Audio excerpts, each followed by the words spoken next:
sommes dans la joie ce matin, bien-aimés, de nous retrouver dans la présence de notre Dieu. Aujourd'hui est un jour merveilleux que Dieu nous donne. Dieu nous a donné ce jour dans sa grâce. Et ce jour est le jour du Seigneur.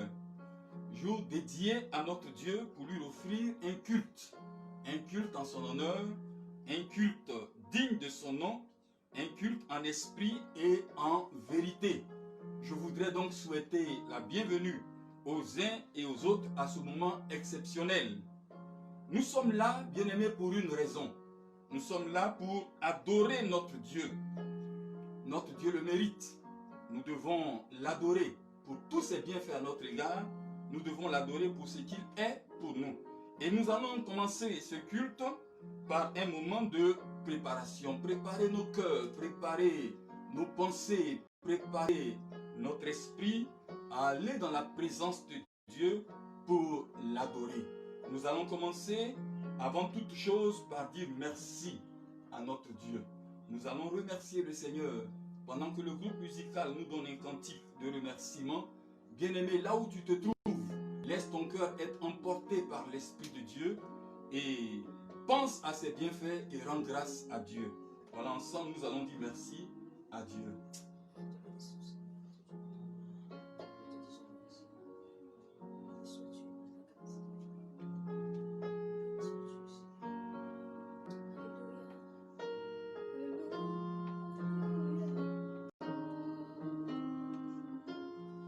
Voilà, bien-aimé, là où tu te trouves, en même temps que le groupe musical chante, voilà, je voudrais que tu participes à ce culte sous la direction de l'Esprit de Dieu. Rends grâce à Dieu.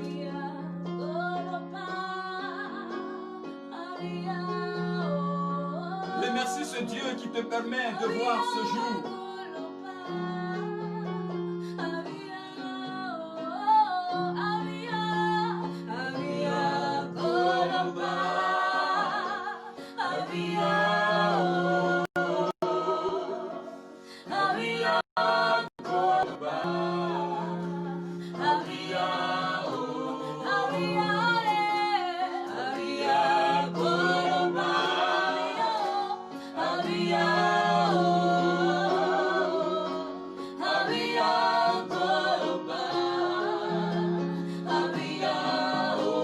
Oh, qu'il est doux et agréable pour des frères d'être ensemble.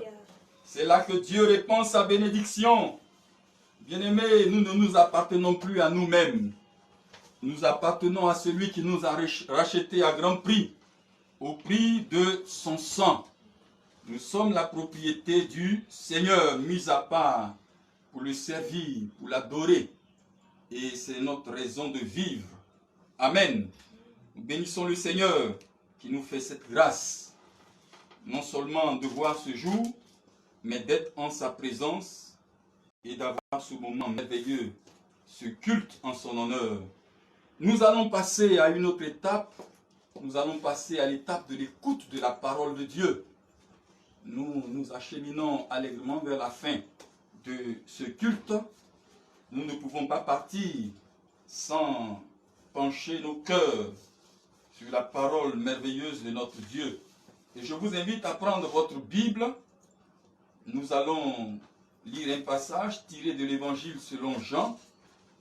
Jean chapitre 9, versets 1 à 7.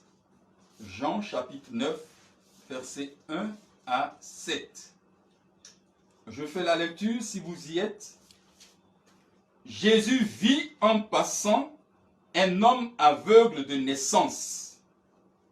Ses disciples lui firent cette question. Rabbi, qui a péché, cet homme ou ses parents, pour qu'il soit né aveugle? Jésus répondit, ce n'est pas que lui ou ses parents aient péché, mais c'est afin que les œuvres de Dieu soient manifestées en lui. Verset 4. Il faut que je fasse, tandis qu'il est jour, les œuvres de celui qui m'a envoyé. La nuit vient où personne ne peut travailler. Pendant que je suis dans le monde, je suis la lumière du monde. Après avoir dit cela, il cracha à terre et fit de la boue avec sa salive. Puis il appliqua cette boue sur les yeux de l'aveugle et lui dit, va et lave-toi au réservoir de Siloé, nom qui signifie envoyé. Il y alla, se lava et s'en retourna, voyant clair. Amen.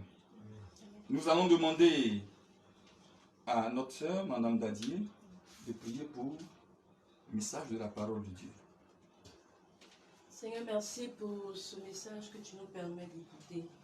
Merci parce que tu désires nous parler, tu désires parler à nos cœurs, tu désires transformer nos vies. Merci de disposer nos cœurs parce que chacun de nous, Père Tout-Puissant, recevra quelque chose. Mon Dieu est le canal par lequel tu vas parler, Seigneur, et que ton esprit le guide et l'oriente dans tout ce qu'il aura à dire, afin que ces paroles ne soient pas de lui, mais soient conduites par toi au nom puissant de Jésus-Christ. Merci parce que tu le fais, Seigneur. Amen. Amen.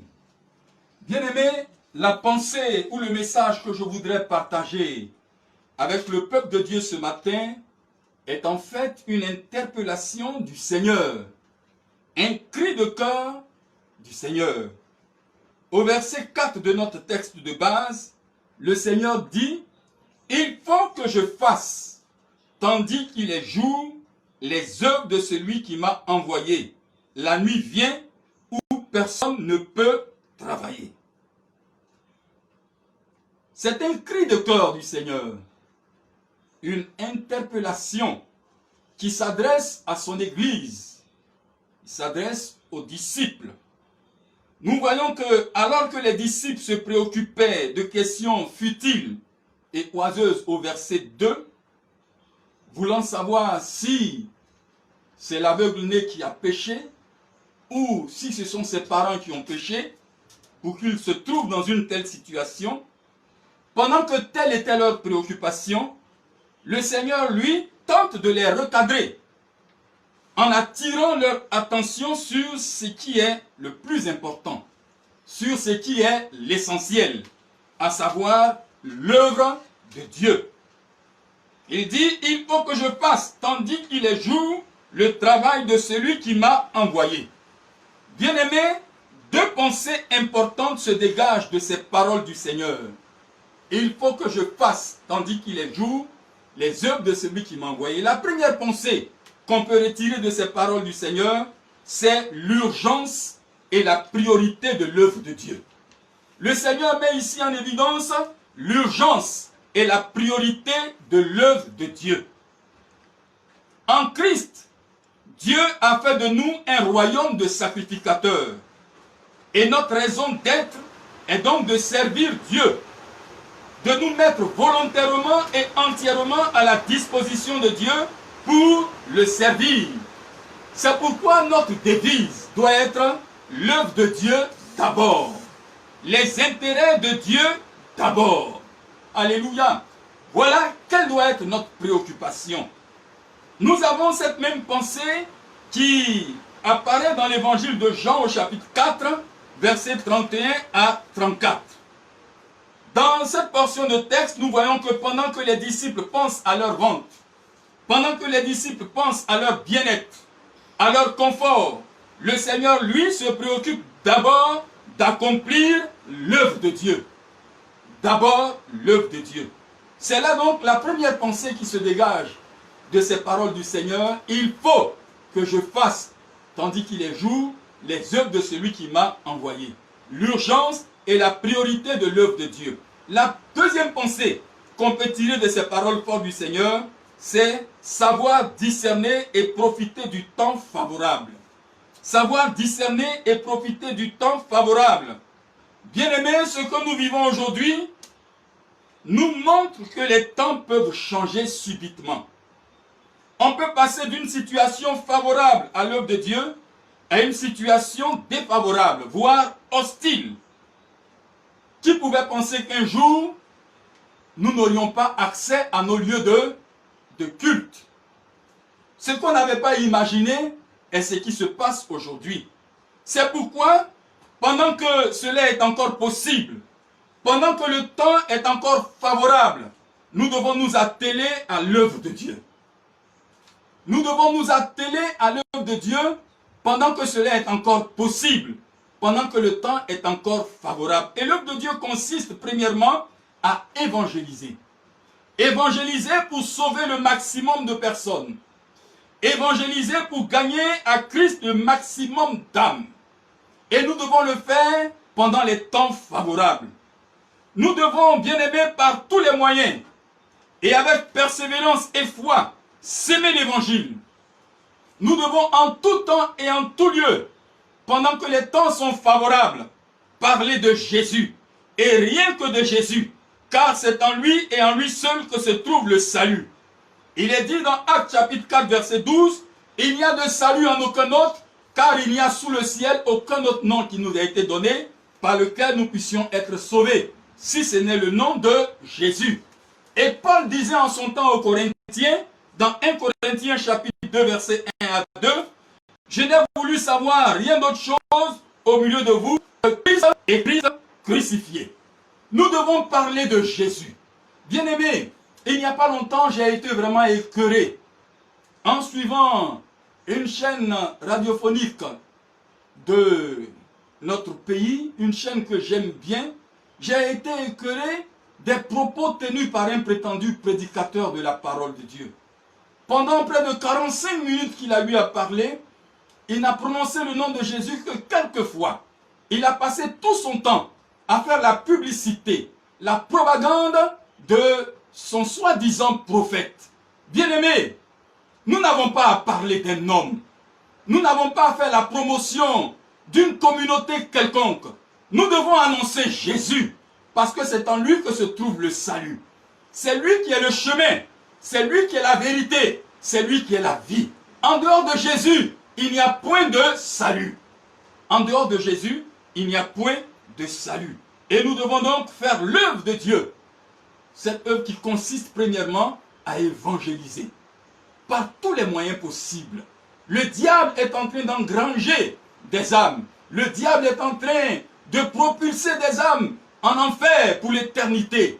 Nous ne devons pas rester les bras croisés. Nous devons s'aimer l'évangile avec espérance, avec persévérance et avec foi. L'évangile qui est la puissance de Dieu pour le salut de quiconque croit. Bien-aimé, parle de Jésus. Ne parle pas de ton pasteur. Parle de Jésus. Ne parle pas de ton prophète.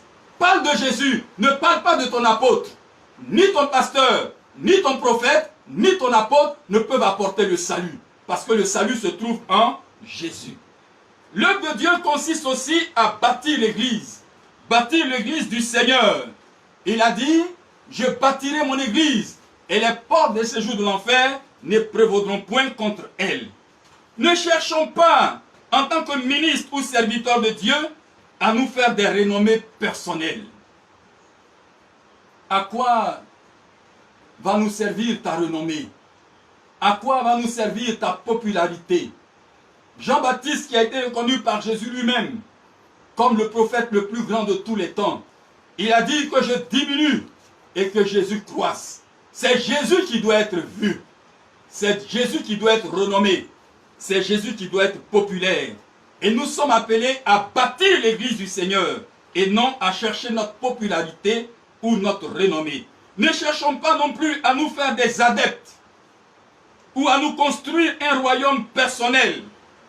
Bien-aimés, ne faisons pas de l'église un business. L'église ne t'appartient pas. L'église appartient au Seigneur Jésus. Nous ne sommes que des ouvriers pour bâtir son église. Et c'est l'œuvre à laquelle nous devons nous atteler en ces temps, pendant qu'ils sont encore favorables. Bâtir l'église du Seigneur. Travaillons à réaliser donc le grand projet de Dieu. Bâtir son église, qui est une église sainte. Une église irrépréhensible. Et troisièmement, l'œuvre de Dieu consiste aussi à bâtir notre vie spirituelle personnelle. Chaque chrétien a la responsabilité de bâtir sa vie. Et nous devons le faire pendant que le temps est encore favorable. Pendant que le temps est encore favorable. Dans 1 Corinthiens chapitre 3, à partir du verset 10, Paul dit, j'ai posé le fondement, à savoir Christ. Et personne d'autre ne peut poser un autre fondement que Christ. Mais que chacun prenne garde à la manière dont il bâtit sur ce fondement. Comment est-ce que tu bâtis ta vie pendant les temps favorables? Comment est-ce que tu bâtis ta vie pendant les temps favorables. Pierre nous invite aussi à bâtir notre vie personnelle, notre vie spirituelle. Dans 1 Pierre chapitre 2, versets 1 à 5. Si nous avons goûté que le Seigneur est bon, rejetons la souillure du monde et édifions-nous sur ce rocher, sur cette pierre angulaire, et édifions notre vie pour devenir un temple à la gloire de Dieu. Bien-aimé, c'est pendant que le temps est favorable que tu dois t'atteler à bâtir ta vie spirituelle. Parce que le Seigneur dit, la nuit vient où personne ne peut travailler. La nuit vient où personne ne peut travailler. Le Seigneur annonce ainsi des temps sombres et difficiles pour l'Église. Des temps qui seront de plus en plus défavorables, voire hostiles à l'œuvre de Dieu. Des temps où les lieux de culte seront systématiquement fermés de force. Des temps où les rassemblements chrétiens seront formellement interdits et les chrétiens dispersés et pourchassés. Des temps où les évangélisations, les veillées de prière seront interdites. Des temps où les Bibles seront arrachées, confisquées et brûlées. Bien-aimés, ces temps mauvais sont devant nous. C'est pourquoi chacun doit prendre soin de sa vie. Chacun doit prendre sa vie chrétienne au sérieux pour s'enraciner dans le Seigneur pendant qu'il est temps et faire l'œuvre de Dieu en toute honnêteté, avec zèle et dévouement. Bien-aimés, ce qui nous arrive aujourd'hui est un avertissement. Et moi, en tant que pasteur, j'ai beaucoup d'inquiétudes pour la plupart de nos frères, pour plusieurs de nos frères et sœurs qui ne se sont pas enracinés dans le Seigneur et qui aujourd'hui peuvent avoir toute leur vie détruite parce que ces bien-aimés n'ont pas de vie de prière personnelle, n'ont pas de relation personnelle avec le Seigneur et n'ont pas de racines en Jésus. Bien-aimés, écoutons cette interpellation du Seigneur et faisons l'œuvre de Dieu pendant que le temps est favorable. Que Dieu nous bénisse et qu'il nous donne la force de discerner les temps dans lesquels nous sommes afin de nous attacher à sa personne et nous attacher à son œuvre qui consiste à évangéliser, à bâtir son église en bâtissant aussi notre propre vie spirituelle. Prions le Seigneur s'il vous plaît. Je bénis ton nom, notre Père et notre Dieu. Toi qui nous interpelles, le maître des temps et des circonstances, Seigneur. Toi qui sais d'avance toutes choses et qui annonce la fin de toutes choses avant même, Seigneur, oh Dieu, leur commencement. Tu nous interpelles ce matin sur les temps sombres, Seigneur, qui sont devant nous. Les temps difficiles qui sont devant nous. Ces temps, Seigneur, en vue desquels, pendant que, Seigneur, oh Dieu, il est encore possible, Seigneur, ces temps en vue desquels tu nous appelles, Seigneur, à nous atteler à ton œuvre, sans distraction, Seigneur, oh Dieu, de servir avec zèle, de servir avec dévouement, Seigneur, oh Dieu Tout-Puissant, donne à chacun de nous cette force. Regarde, Seigneur, ce qui se passe aujourd'hui. Seigneur, nous n'avons plus ces possibilités que nous avions autrefois. Et quelles conséquences cela peut avoir sur ton peuple. Seigneur, donne-nous de nous laisser interpeller. Donne-nous de nous laisser avertir par ces situations, afin de recadrer toutes choses et de donner la priorité à ton œuvre. Seigneur, béni sois-tu, notre Père. Tu es fidèle et tu nous aides. Seigneur, oh Dieu, à pouvoir remettre les choses en place, accorder la priorité à ton œuvre et nous atteler, Seigneur, oh Dieu, à te servir, Seigneur, honnêtement, à te servir avec zèle, avec dévouement. Que ton nom soit béni, notre Dieu et notre Père, au nom de Jésus-Christ. Amen. Amen. Nous gardons la communion avec le Seigneur, la communion les uns avec les autres. Voilà, nous voulons vous dire que chaque dimanche, nous serons ensemble. Nous serons ensemble et de façon singulière, je veux m'adresser à tous les fidèles de l'Église de la Nouvelle Alliance. Chaque dimanche, nous aurons ainsi, de cette manière, des cultes en direct. Soyez donc connectés et dans la suite des jours, nous vous apporterons des communiqués et des informations concernant nos cultes à venir. Soyez donc à l'écoute. Ne perdons pas la communion avec le Seigneur. Ne nous laissons pas distraire. Ne nous laissons pas emporter par la tempête du Covid-19. Notre Dieu ne change pas, il reste vainqueur. Que Dieu vous bénisse. Allez dans la paix du Seigneur, que Dieu nous bénisse et qu'il nous garde. Shalom.